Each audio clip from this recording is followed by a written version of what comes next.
Bom dia, bom dia, bom dia. Mais uma live por aqui. Começando.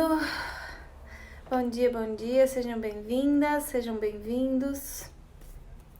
Começando mais uma live com um pouco de conteúdo para vocês. Com pouco não, hoje vai ter um montão de conteúdo, tem história. Bom dia, Vivi. Seja bem-vinda. Queria lembrar que a gente tem conseguido colocar no YouTube do Bioéticas na Prática todas as lives. Se você está assistindo no YouTube, não esquece de deixar o seu like, fazer um comentário, ir lá no Instagram para você também ver as lives. A participação de vocês sempre contribui muito. Queria aproveitar esse momentinho para falar que eu não sei se vocês viram que ontem teve a queda, até coloquei, né?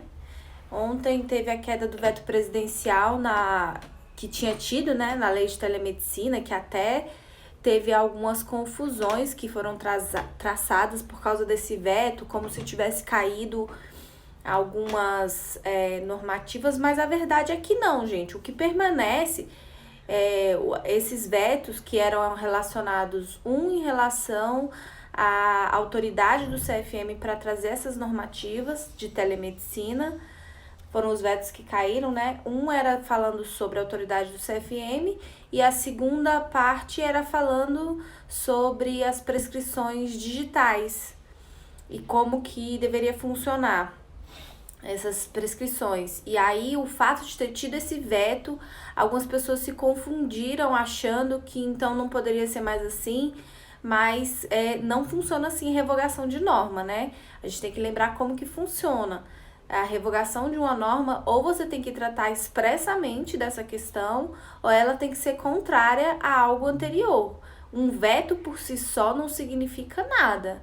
E nesse caso, o que acontece agora é que se dá mais autoridade ao CFM para tratar dessa questão. Então, mas ainda vai para apreciação do Senado Federal, então tem que ter calma antes de pensar que tá valendo uma coisa, tá valendo outra coisa. Tem que ter calma, parcimônia, porque eu gosto de falar até para os clientes que o que vale é o que está publicado. Saiu no Diário Oficial da União, aí sim a gente pode começar a falar o que tá valendo, o que não tá valendo. Enquanto é um debate no Congresso Nacional, a gente pode levantar outras questões sobre esse fato, como, por exemplo, um duelo de poderes que tem ali dentro. A gente pode pressupor coisas, mas são pressuposições, né? Então tem que tomar cuidado com as interpretações também que são levadas dessas questões. E hoje eu vou falar sobre um assunto que eu gosto muito, que é sobre o WhatsApp, que envolve, né, telemedicina, vai envolver, querendo ou não, mas o WhatsApp e o universo da medicina. Isso tudo está profundamente ligado a uma questão que aconteceu no início de 2017, quando teve a internação da ex-primeira-dama Marisa Letícia, lá no Hospital Sírio-Libanês, e a consequência que teve com o universo digital versus o tratamento da ex-primeira-dama e a divulgação das informações. E aí a gente começa, eu até volto ao que a gente falou na terça-feira, olha, quase cebolinha aqui, desculpa.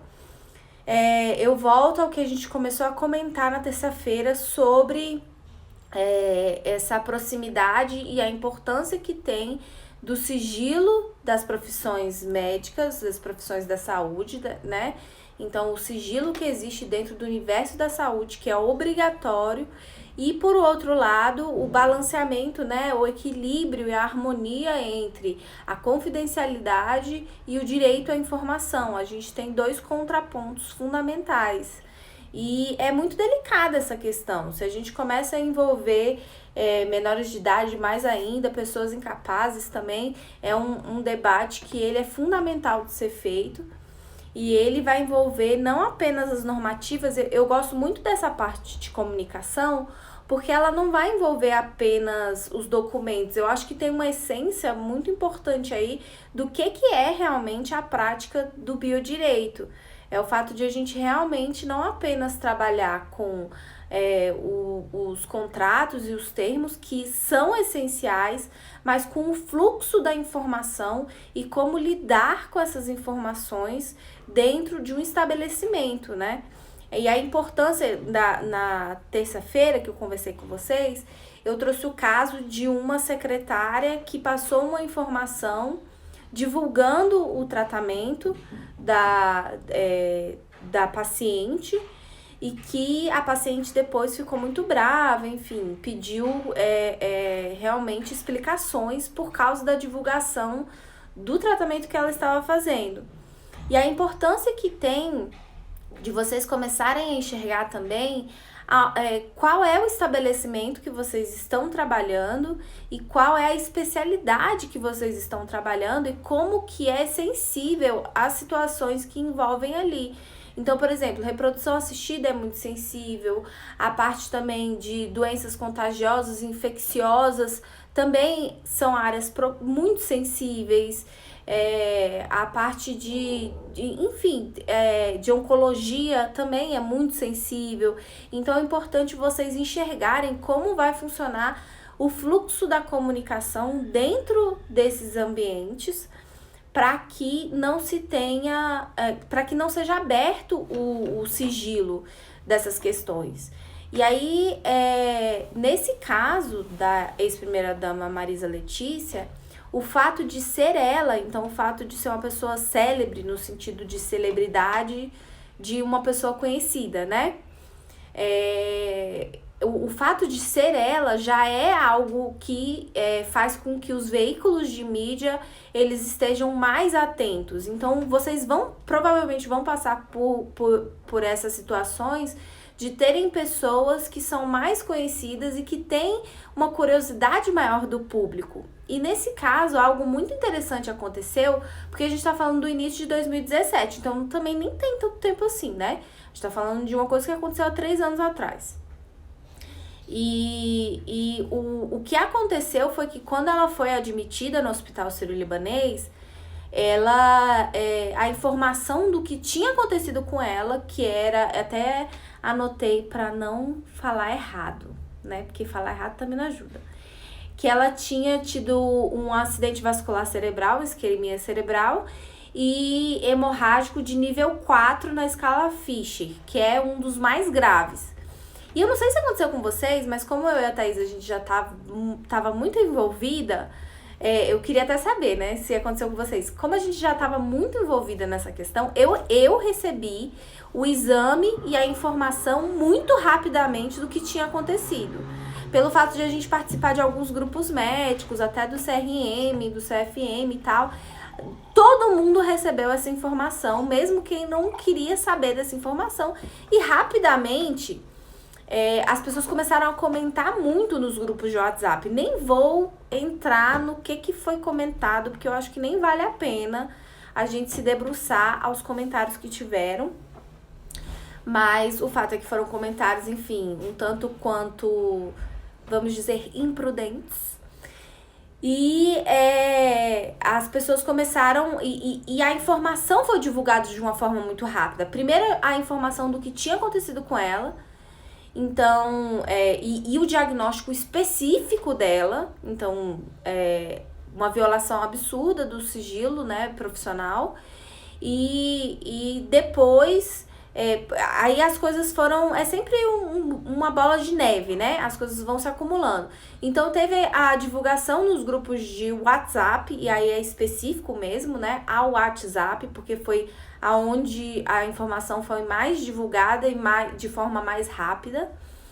E depois também os exames dela, né? E aí, logo depois da divulgação dos exames da paciente, a gente também teve uma culpabilidade quase que imediata de quem tinha feito isso e quem eram as pessoas que estavam envolvidas, e o fato de que a médica foi demitida muito rapidamente, o nome dela circulou na mídia, e aí, claro que inevitavelmente se tornou uma guerra quase que política por causa da situação de quem era a pessoa. Então, além de ter a situação complicante da paciente, da divulgação da informação, também começou um duelo político ali no meio, que não convém a gente falar aqui, mas o fato foi que o nome da médica foi parar em todos os veículos de mensagem de quem era ela e quem eram as pessoas que estavam comentando também nos grupos de WhatsApp.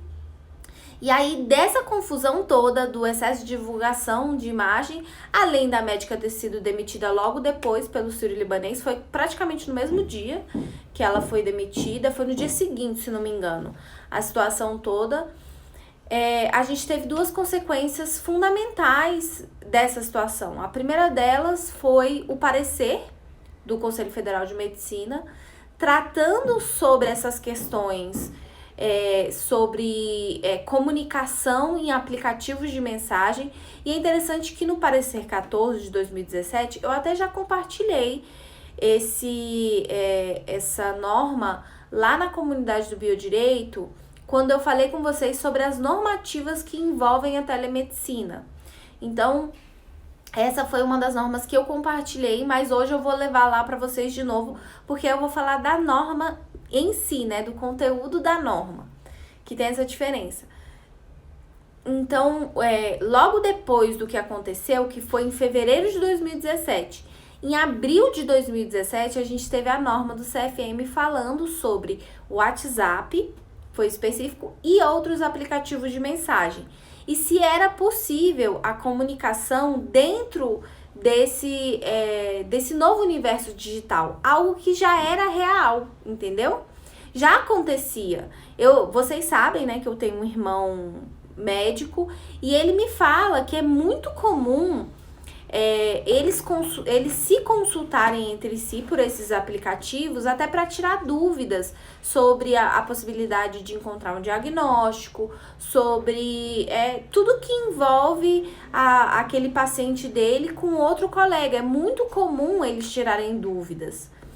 E aí o que o CFM fez foi criar critérios de como poderia ser utilizado, então, esse novo meio de comunicação dentro de uma profissão tão sigilosa. E o que eles entenderam, obviamente, algo que é irrefutável, é que sim, é permitido a utilização, desde que... E aí foram 3 critérios principais. O primeiro deles é entre médicos e em caráter privativo, enviando dados ou tirando dúvidas, que é o que é conhecido como a teleinterconsulta. Então, a consulta entre eles para tirar dúvidas, para encontrar um diagnóstico, para falar sobre o caso em questão, e que é muito comum também entre staff e residentes. Então, aquela pessoa que já é efetivada dentro do hospital, que já tem um contrato ali dentro, que é conhecida como staff, e os residentes internos tirando dúvidas com os profissionais sobre aquelas questões dos pacientes. Então, é permitido desde que seja um grupo privativo, ou seja, tem esse caráter de ser um grupo exclusivamente entre médicos. E aqui... daqui a pouco eu vou falar das outras profissões, mas é importante a gente falar sobre o fato de que é um parecer do CFM voltado para médicos, por isso que é sempre falado sobre a profissão da medicina. Então, o primeiro critério são grupos privativos entre médicos.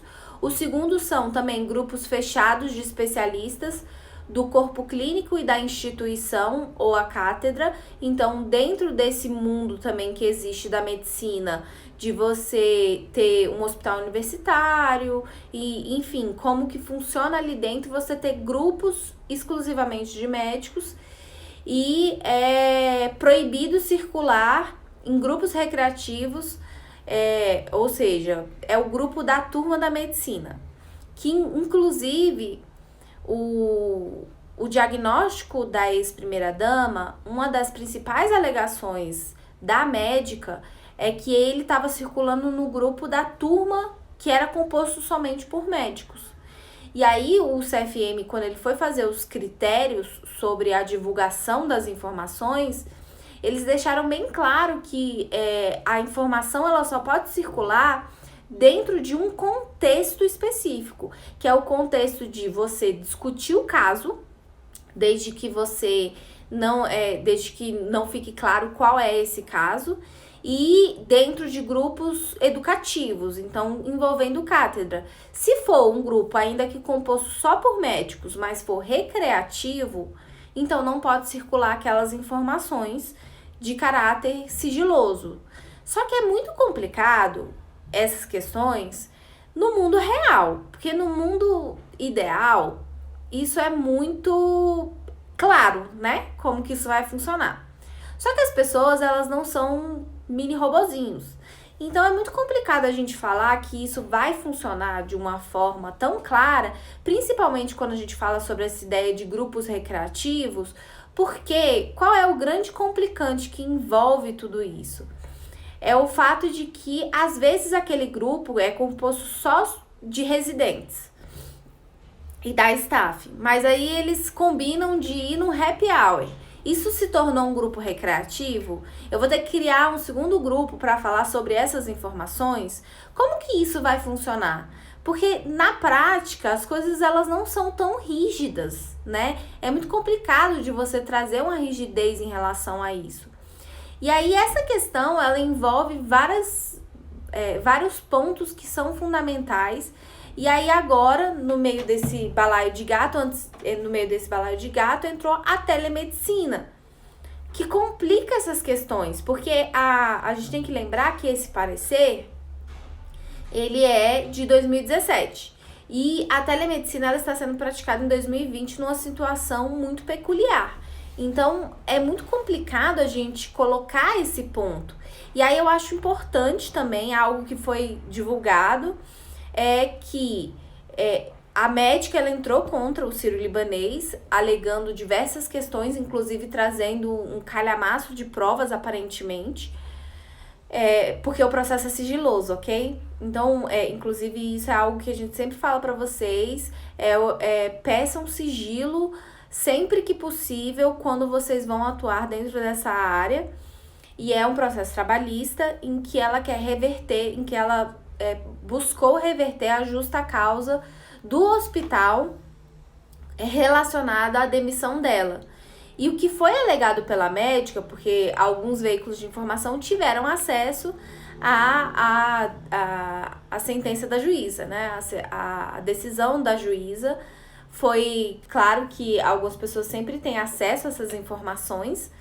Então, foi divulgado que, primeiro, a médica ela juntou um calhamaço de informações, criando uma cronologia dos fatos e demonstrando que, ok, ela pode até ter compartilhado a informação, mas ela tem responsabilidade da pulverização da informação após essa divulgação. Ela teria que ter uma responsabilidade em cadeia pela divulgação em massa da informação. Ela deveria então saber como funcionaria isso, e ela, por ser parte, importante isso, viu? Ela, por ser parte do quadro de médicas do sírio-libanês, então ela fazia parte do quadro de funcionários. Ela é responsabilidade daquele nosocomio, ela é responsabilidade daquele hospital, né? A gente tem que lembrar disso. O hospital ele tem a responsabilidade ineligendo. Então, ele tem uma responsabilidade conjunta com a médica. Nesse caso, por exemplo, se a família da paciente quiser entrar por danos morais contra a médica, há uma responsabilidade do hospital também. Você não pode pegar uma responsabilidade e jogar exclusivamente sobre a médica. E a gente tem que lembrar que a responsabilidade aqui nesse caso, da profissional, ela é uma responsabilidade subjetiva. Então, vai envolver o quê? E aí, é algo que a gente trata no curso, né? Responsabilidade do profissional. Vai envolver aqui o quê? A questão de imperícia, imprudência e negligência. Será que teve, então, uma imprudência dela de divulgar essa informação, achando que ia ter um sigilo, por ela estar conversando com outros profissionais ali dentro daquele grupo, e aí a responsabilidade de recompartilhar essa informação é das outras pessoas? Porque é muito complicado a gente enxergar isso digitalmente, e a gente sabe o quão rápido uma informação que é, vamos dizer assim, mais bombástica, né? Ela é passada à frente. É muito rápido como isso acontece. Então, o que a juíza entendeu, que eu achei que foi muito interessante e que isso vai envolver um outro contraponto, que é o compliance em saúde, é o fato de que o Hospital Sírio-Libanês, ele foi muito rápido em demitir a profissional, alegando culpa exclusiva dela, e não teve uma investigação dentro da instituição para saber se ela realmente era a responsável, para fazer uma investigação interna mesmo sobre como a comunicação tinha sido divulgada, ou sequer, e no caso do Sírio, eles têm compliance, código de conduta, eles têm tudo bem certinho. Se vocês forem atrás, vocês têm acesso ao código de conduta deles, que parte do que tem no regimento interno e no código de conduta do Sírio, que é acessível a terceiros, também tem isso, né? A parte do que tá ali envolve a comunicação. Só que como os meios de comunicações digitais, eles são muito recentes, talvez não tenha tido informação suficiente para os profissionais que trabalham ali dentro, como pode ser desenvolvida a informação ali dentro. Então, isso também é algo muito importante de ser levado em conta, e foi levado em conta na Justiça Trabalhista. O fato de que tinha que ter tido uma investigação interna anterior da demissão dela, ou seja, poderia ter tido um afastamento da profissional. Ok, você está envolvida no meio do escândalo, a gente vai te afastar e vai fazer uma investigação interna para descobrir como que a gente vai fazer isso. Agora não, o nome dela foi jogado mídia afora, de que ela tinha sido a responsável por tudo, ela foi extremamente ameaçada, a gente sabe como que funciona essa cultura de cancelamento e de linchamento virtual. E aí ela ganhou o processo, ela ganhou 500 e... foram quantos? Eu tenho o valor aqui, R$577.200, que era o equivalente a 20 vezes o salário dela, que é um salário alto de R$20 mil dentro do Sírio. Agora, o que para mim demonstra algumas questões. A primeira delas, que é o que a gente sempre martela para vocês. A justiça trabalhista, ela não é tão benevolente quanto a justiça civil. Pra gente ver, o Matheus falando, pra gente ver uma indenização por danos morais dentro do universo civil nesse valor, ele praticamente inexiste, a não ser que seja também uma pessoa que já tem um nome, enfim, que envolva uma celebridade. Ou seja, por exemplo, Lars Grael, isso eu tô falando de um julgamento dos anos 90, né? Ele teve um valor considerável de danos morais pela pessoa que o atropelou. E isso é justiça civil. Agora, é muito mais comum a gente ver, e isso aqui eu tô falando de indenização de danos morais que ela recebeu na justiça trabalhista. É muito mais comum a gente ver esses altos valores na área trabalhista. Daí a diferença, e alguns profissionais de saúde, eles perguntam, vale a pena eu ter um seguro médico, um seguro profissional da atuação na área civil? Depende, porque é muito raro condenações tão altas assim na área civil. Claro que se for por uma organização empresarial e você prefere, se você prefere ter esse seguro, vale a pena. Agora, vale mesmo, porque a preocupação que você tem que ter é com seus funcionários. É essa parte de você ter contratos com os seus funcionários, que foi exatamente o que eu falei com vocês na terça-feira, você ter código de conduta ali dentro, regimento interno ali dentro, porque a justiça trabalhista não perdoa como a justiça civil.